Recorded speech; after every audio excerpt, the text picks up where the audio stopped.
What's up, everybody? I'm JR. This is the Driveway Engineer. Welcome back. It's springtime in Michigan, which is kind of cool. It means that this junkyard is probably a mud pit, but it looks like they've done a bunch of work.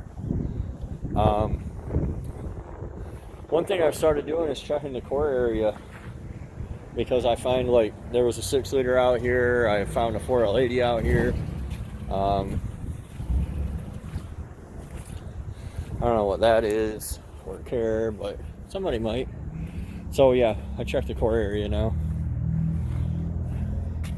These seats are kind of cool, and that'll fit in a square body like mine without a lot of modifications. That one's in pretty good shape. Son of a bitch. This one's in good shape, but the driver's part is gone, and it's red. Daryl should have a red interior. Somebody, I would have taken that. Here's a Liberty, didn't last long. Here's a regular WK with a 4.7. I think Tyler was looking for a cup holder or something out of one of these. I don't know if he ever got it. That thing probably. It's really dirty, but it's there. What else we got? Man, I'd really like to come out here. Ooh, a square body. I'd like to come out here and get something crazy like this and jam an LS in it in a day and have fun. Excursion. All the Excursions are 3/4 tons, and they're a pretty solid source for front axles. Let's see what we got here. This tailgate's kind of cool. Business engineer might want that. It's a 6-lug, so it's a K series.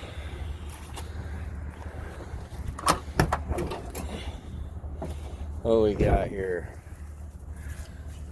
Oh man, that's a decent red dash. It's not great, but it's decent. These red door panels might have to come home with me. That's pretty neat. I'm gonna have to come out here and get some of this stuff. I don't have the right seat brackets, or mine don't recline on my factory C10 style seat. I guess not all of them had the flip up option, so you could get to all your crap behind the seat. So this one looks like it does. Yeah, that might be a good. Plus the seat I have is out of a like 81 to 87, so I should really come out here and grab this. Somebody got the grill out of it already. This is 73 and 74 have a step right here where they're set back. The grill's set way back in. They're the cooler style looking grill. So it's not a 78 or 79, it must be a 75 or 76. But I can probably touch up those door panels, scuff them, paint them. I might have to come back out here for that. That's pretty cool. Here's a Liberty. You guys saw, oh, this one has drums. What do you know? I used the Liberty for the disc brake swap on Roscoe. And I think I said that I'd never seen a Liberty without disc, but there was one. Sometimes that happens, and sometimes people take it the wrong way when I'm like, I've never seen this. I'm not saying it doesn't exist, I'm just saying I've never seen it. Which means it's very rare, which means I probably wouldn't waste my time with it. What do we got here? This is standard 5.3 crap. How's it going? What do we got here? I don't know if that's a 862 heads, standard crap. I don't know if that's a LS starter or not, but I think I need one for Jewel, because I was trying to kick it over by jumping it and it wasn't going for me, so I don't know. I don't really care about Jewel right now. I'm more focused on Daryl and getting it going. I think this was an 8.1 truck, and The engine's gone like Tuesday with the wind. Got some more LS stuff down here. This is a sweet Suburban. Look at all that style right there happening. 1500. They really didn't give any fucks when they said that. Standard 706 heads, regular old 5.3 junk. I haven't gotten lucky out here in a while. Probably because I do these videos out here now and people get out here and pull this stuff.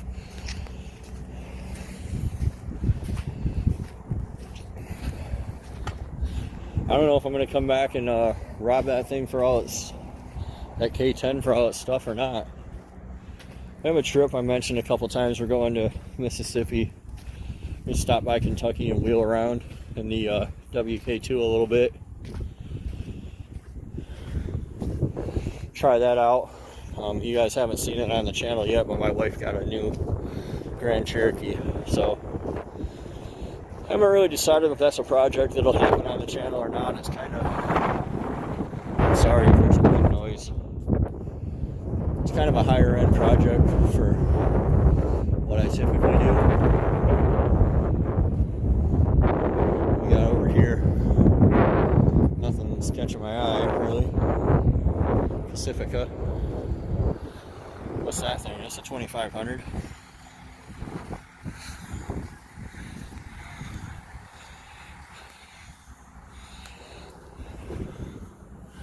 .317 is another one of those impossible 6 liters. I think I pay $224. That's what I pay out the door. Engine complete with accessories.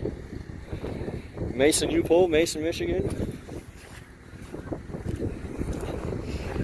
They're not that far from an airport or a river, so they're totally accessible by land, air, or sea. So if you wish you could find one, there's one. That Grand Cherokee's kind of cool. Looks like it's lifted. Somebody else already got their LQ4.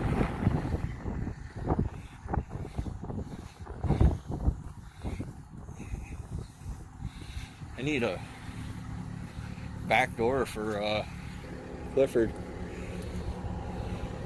It's too bad these avalanche doors won't work.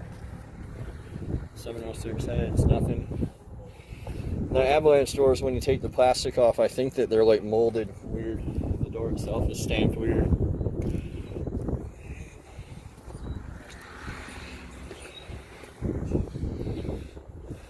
We got here Durango.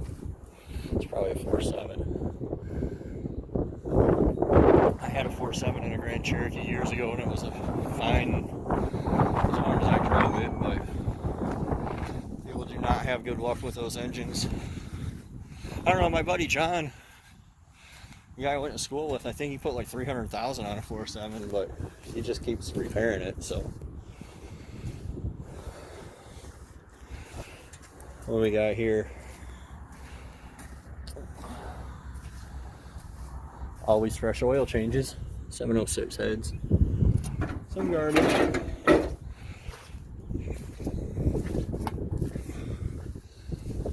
Part of my motivation for this video was to see if there's something out here we could do the if it spins it wins with again. And I'm not seeing anything so far. Like I need something with this fairly intact computer and everything. 706 heads. So now that we're 10 minutes into the video, there's an avalanche over there. We'll walk over there. I've had people ask me like, what am I looking at? So I'll show you.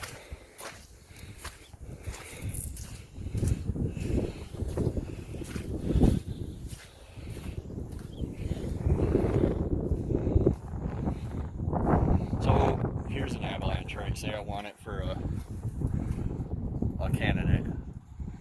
They'll usually put some information on these tags, but it depends on the yard. Sometimes it's wrong. So the next place to go It's in the glove box. Maybe. Really, there's no door rod or nothing in here, huh? So you go in the glove box, and you see these series of codes, right? They're all 3 digits. About in the middle on this, they're not always in the same spot because it depends on how many options it has or doesn't have or whatever. But they're always the same 3 digits. So about halfway down, third one in, it says LM7. That's the engine code. It's a standard truck 5.3, nothing special about it. Then 2 over, we see M30. That's the transmission code, 4L60, standard half-ton transmission, nothing special about it. When you check the head casting numbers, your standard LM753 will have either 706 or 862 heads on it. So you can tell pretty quickly either way. However, when I got the 6-liter that's in Darrell, that was in a half-ton truck. So, and that's what threw me is I was looking at head casting numbers because it's so easy to see them. You just walk up and peer in. So I walked up to a half-ton like this. There's a pickup. The video's on the channel. Walk up to a half-ton like this. I look down at the heads and I see 317, which is a 6-liter only casting number. So I was confused. Did somebody swap 317 heads onto a 6-liter? Or did someone swap a 6-liter into a half-ton truck? Turned out someone swapped a 6-liter into a half-ton truck. But so in that case, the codes in the glove box and everything else were useless. We have a Cadillac Escalade here, right? And you would think I have a hard time with this too, because the front end's so swoopy and similar to a GMT 800 that I confuse them with that. But this is not that. This is a GMT 400. It's pretty easy to tell this is a GMT 400 because it has really square door handles, whereas the 800, which is this body style, has like swoopy, spacey door handles. So then people ask me, like, what's wrong with the 5.7 Vortec? Nothing's wrong with the 5.7 Vortec. As a matter of fact, I think it's the best small block engine they ever made. But if you're looking for an LS, it's not an LS. It's a Gen 1 350. So that's what's wrong with it. I'm going to do a video on that this week, as a matter of fact, and why I think it's the best small block they ever made. But that's a story for another day. Right now, I'd like to look at this C10, and this poor bastard. Man, I like this color too. It's my favorite color of C10. I don't know the year because the front clip's gone. Although the bow tie up here tells me it was probably pre-70. We can look for clues on the engine as to what it is. It's got the ram's horn style manifolds. The casting number on a Gen 1 small block's back there. Is facing up, so if I stuck this back there, I might be able to see it. I'll give it a whirl.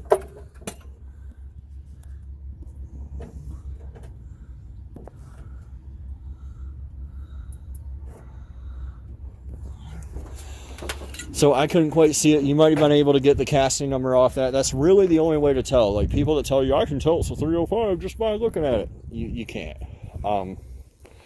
This was probably the Cheyenne Super Truck.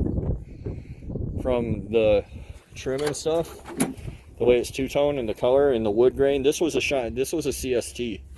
This was a very nice truck when it was new. Obviously it hasn't been nice for a long time. Oops. And if anybody's wondering, like, save it, what would it take to save it? They would require you to buy every single piece of this truck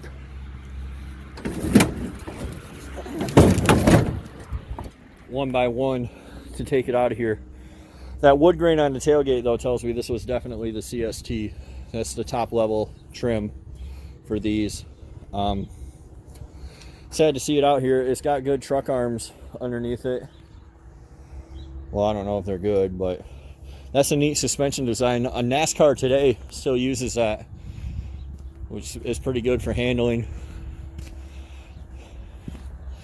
Usually when I find flex injectors and stuff, they're in a Tahoe, and they'll have the orange yellow cap, fuel cap, that tells you it's a flex vehicle. Another thing it'll tell you is the VIN code. So here we go, blah blah blah. See, this one's in a different spot, L59. So this is a flex vehicle.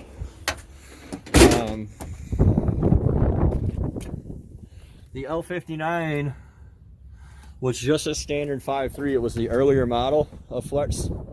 So it's just a standard 5.3, no flat tops, no aluminum block, none of that crap. It's just a LM7 iron block with flex injectors, and somebody already snatched them out of here.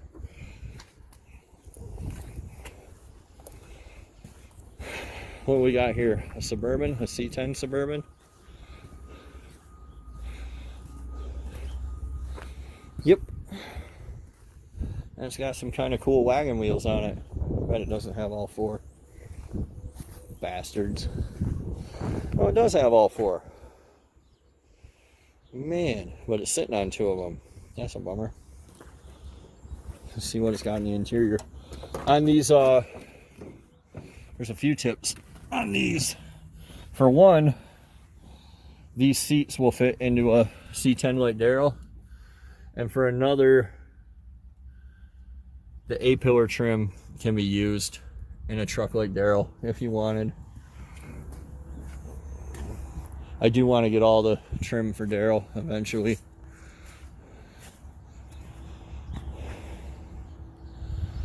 Alright guys, I think I'm going to wrap it up here.